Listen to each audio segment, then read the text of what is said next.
ఎవడెసరు పెడతాడు అని చెప్పి నీ సీటుకి ఎవడెసరు పెడతాడు అని చెప్పి ఇవాళ డిప్యూటీ సీఎం బట్టి విక్రమార్క, అదేవిధంగా రెవెన్యూ మంత్రి పొంగులేటి, అట్లాగే ఉత్తమ్ కుమార్ రెడ్డి ఇరిగేషన్ మంత్రి, వీళ్ళ ఫోన్లు నువ్వు ట్యాప్ చేయట్లేదా? ఈరోజు చెప్తావా? నీ మనవాడి మీద ఒట్టేసి చెప్తావా బయటకు వచ్చి నేను వీళ్ళ ఫోన్లు ట్యాప్ చేయట్లేదని?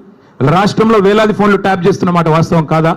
చెప్తావా? లై డిటెక్టర్ ముందు కూర్చొని చెప్తావా? మగాడి అయితే రా బయటకు వచ్చి ఒట్టేసి చెప్పు దమ్ముంటే. చేసేది దౌర్భాగ్య పనులు, గలీజ్ పనులు, మీదికెళ్ళి పెద్ద పెద్ద మాటలు. ఒక గల్లీ రౌడీలాగా ఢిల్లీకి పోయి సిల్లీ మాటలు మాట్లాడిన ముఖ్యమంత్రికి నేను ఒకటే చెప్తా ఉన్నా, 50 సార్లు పోయావు ఢిల్లీకి దాదాపుగా, ఇంకోసారి అయిపోతే 50, హాఫ్ సెంచరీ. 50 పైసలు వచ్చినాయి నువ్వు 50 సార్లు పోతే. పోవడం, చీకట్లో మోడీ కాళ్ళు పట్టుకోవడం, చీకట్లో అమిత్ షా కాళ్ళు పట్టుకోవడం, రాహుల్ గాంధీ ఏమో దేక్తలేడు, నిన్ను అపాయింట్మెంట్ ఇస్తలేడు. ఇక ఈయన నా గురించి మాట్లాడతాడు. నేను చర్చకు రారా అయ్యా, నీ సవాలు నేను స్వీకరిస్తున్నా అంటే పారిపోయాను. మళ్ళీ నన్ను అంటాడు నేను పారిపోయిన పిరికి పందని అంటాడు. పారిపోయి ఢిల్లీలో దాక్కున్నది నువ్వు, నేను కాదు. సొంత ఛాలెంజ్ని కూడా స్వీకరించలేవు నువ్వు. నేను ఇంకొక మాట కూడా అంటా ఉన్నా, నీకు ఎప్పుడు నువ్వు ఎప్పుడు కావాలంటే అక్కడ చర్చకు మేము రెడీ. నీ బాధల్లో ఏంటంటే హామీలు అమలు చేయలేవు, నీ వల్ల కాదు, చర్చించే దమ్ము లేదు. ఒక్కరు ఎక్కడన్నా ఒక ఆడబిడ్డతో మాట్లాడు, నాతో కాదు పర్లేదు. 2500 రూపాయలు వస్తుందా? 4000 పెన్షన్ వస్తుందా? తులం బంగారం వస్తుందా? నువ్వే కదా డైలాగ్ కొడుతుంది. కేసీఆర్ ఉన్నప్పుడు కళ్యాణ లక్ష్మి పెళ్ళైన 2 నెలలకు వస్తుంది, నేను లగ్న పత్రిక పెట్టుకోగానే ఇస్తా అని చెప్తుంది కదా, ఎక్కడన్నా ఒక్కరికి వచ్చిందా?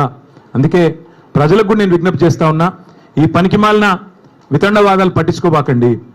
అట్లాగే ఇంకొక మాట కూడా నేను చెప్తా ఉన్నా, ఈ దగుల్బాజీలు చేసే లుచ్చా రాజకీయాన్ని కూడా తప్పకుండా తిప్పికొట్టాలి. గాసిప్స్ ద్వారా, చిట్చాట్ల ద్వారా, తంబు నీల్స్ ద్వారా చేసే వికృత రాజకీయం, నికృష్ట రాజకీయాన్ని తప్పకుండా నిలదీయాలి, నిగ్గదీయాలి. 420 హామీలు ఏమైనాయని చెప్పి తప్పకుండా అవసరమైతే రానున్న రోజుల్లో గల్లాబట్టి అడిగే రోజులు కూడా వస్తాయి. 6 గ్యారంటీలు అమలు అవుతున్నాయి, పక్కా అవుతున్నాయి, 100% అవుతున్నాయి. ఏంటి 6 గ్యారంటీలు? ఒకటి, ఫస్ట్ గ్యారంటీ అనుముల సోదరుల కోసం భూదందాలు గ్యారంటీ బ్రహ్మాండంగా చేస్తున్నారు. 4th city, AI city Hyderabad చుట్టూ 1000 ఎకరాల్లో RRR పేరిట తొందరలో బయట పెడతాం, సర్వే నెంబర్లతో సహా బయట పెడతాం, మీరు చూడండి. రెండో గ్యారంటీ బాబు గారి కోసం బనకచెర్ల ప్రాజెక్టు గ్యారంటీ. మూడవది రాహుల్ గాంధీ కోసం నెల బస్తాలు, మూటలు, నోట్ల కట్టలు గ్యారంటీ. 4వది బావమరిది గారి కోసం